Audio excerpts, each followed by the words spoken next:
बांग्लादेश भारत का पड़ोसी मुल्क, एक ऐसा मुल्क जिसे बनाने में भारत ने ही मदद की, जिसे दुनिया में पहली पहचान भारत ने ही दी। बांग्लादेश आज संकट में है। भारत के इस पड़ोसी मुल्क में तख्ता पलट हुआ है और हाल यह है कि देश के प्रधानमंत्री को देश ही छोड़ना पड़ा। बांग्लादेश में हालात पूरी तरह से बिगड़ गए हैं। सड़कों पर तांडव हो रहा है और यह हालात कब सुधरेंगे किसी को मालूम नहीं है। बांग्लादेश का जिक्र तब जब भी होता है तब इंदिरा गांधी का भी जिक्र होता है, क्योंकि 1971 में वो इंदिरा ही थी जिन्होंने पूर्वी पाकिस्तान को बांग्लादेश बनाने में अहम भूमिका निभाई थी और उसके लिए पाकिस्तान से लड़ाई छेड़ दी थी।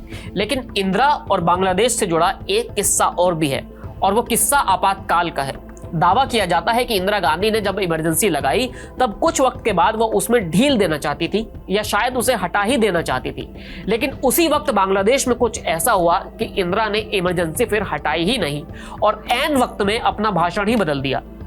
ये पूरा किस्सा क्या है इस वीडियो में जानते हैं। 1971 में जब बांग्लादेश बना तब उसके जनक कहे जाने वाले शेख मुजीबुर रहमान की पॉपुलैरिटी चरम पर थी, लेकिन अगर कोई पॉपुलर होता है तो उसके खिलाफ भी लोग खड़े होते हैं और ऐसा ही बांग्लादेश में हुआ। 74-75 तक शेख मुजीबुर रहमान के खिलाफ माहौल बन गया था और इसमें सबसे बड़ी दगा उनकी सेना और उनके साथ काम करने वाले लोगों ने दी थी। 15 अगस्त 1975 की रात को कुछ ऐसा हुआ कि शेख मुजीबुर रहमान और उनके पूरे परिवार से के बहुत से सदस्यों को मार गिराया गया था। 15 अगस्त 1975 की रात सेना की कुछ टुकड़ियों ने ढाका में उनके खिलाफ ऑपरेशन चलाया और यह सब 1.5 घंटे में ही पूरा हो गया। शेख मुजीबुर रहमान के ढाका में तब 3 घर थे और उस रात सेना ने उन तीनों घरों पर ही धावा बोल दिया था। सबसे पहले शेख मुजीबुर रहमान के रिश्तेदार अब्दुर रब सेराबिनात के घर पर हमला किया गया था। वो शेख मुजीब की सरकार में मंत्री भी थे। सेना ने उनकी गोली मारकर हत्या कर दी थी। उसके बाद सेना की दूसरी टुकड़ी ने रात में ही शेख मुजीब के घर पर हमला किया। इस तरह सेना के लोगों ने शेख के और उनके परिवार के तमाम लोगों को मार दिया और कुल 18 परिवारजनों की हत्या की गई थी। अब आते हैं इंदिरा गांधी वाली कहानी पर। सीनियर जर्नलिस्ट सुदीप ठाकुर की किताब 10 साल जिनसे देश की सियासत बदल गई में कहा गया है कि 15 अगस्त 1975 को लाल किले के प्राचीर से देश को संबोधित करने वाली इंदिरा गांधी के भाषण से 5 घंटे पहले ही दिल्ली से 1867 किलोमीटर दूर ढाका में बांग्लादेश के संस्थापक मुजीबुर रहमान और उनके परिवार की हत्या की गई।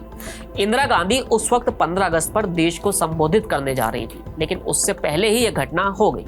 इसी किताब में जिक्र है कि जब शेख मुजीब पर तानाशाही के आरोप लगने लगे और भारी विरोध के बीच शेख मुजीब ने 25 जनवरी 1975 को बांग्लादेश में आपातकाल लागू करके सिर्फ एकल पार्टी सिस्टम की व्यवस्था कर दी, तब कुछ ऐसा ही वहां पर हालात उनके खिलाफ बिगड़ गए थे। और कुछ ऐसा ही हाल यहाँ भारत में भी था, क्योंकि इंदिरा गांधी पर भी इसी तरह के आरोप लगते थे और उन्हें तानाशाह बुलाया जाता था। जब उन पर किताब लिखने वाली पुपुल जयकर उनसे मिलने गई तो इंदिरा ने आशंका जताई कि उन्हें और उनके परिवार को भी इसी तरह से निशाना बनाया जा सकता है। जैसा कि पुपुल जयकर ने इंदिरा के हवाले से लिखा है कि मैंने खुफिया रिपोर्ट्स को अब तक नजरअंदाज किया है, लेकिन अब मैं ऐसा नहीं कर सकती।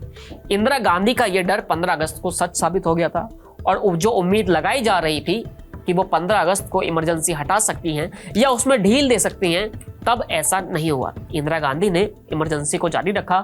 बाद में बांग्लादेश में जब हालात बिगड़े तो शेख हसीना को भी भारत में शरण दी गई। शेख हसीना तब भारत में 6 साल रही थी। तब से अब तक भारत और बांग्लादेश की एक दोस्ती बनी हुई है और शेख हसीना का भारत से एक तगड़ा रिश्ता भी है। इस कहानी में इतना ही। फिर मिलेंगे नई कहानी के साथ। शुक्रिया।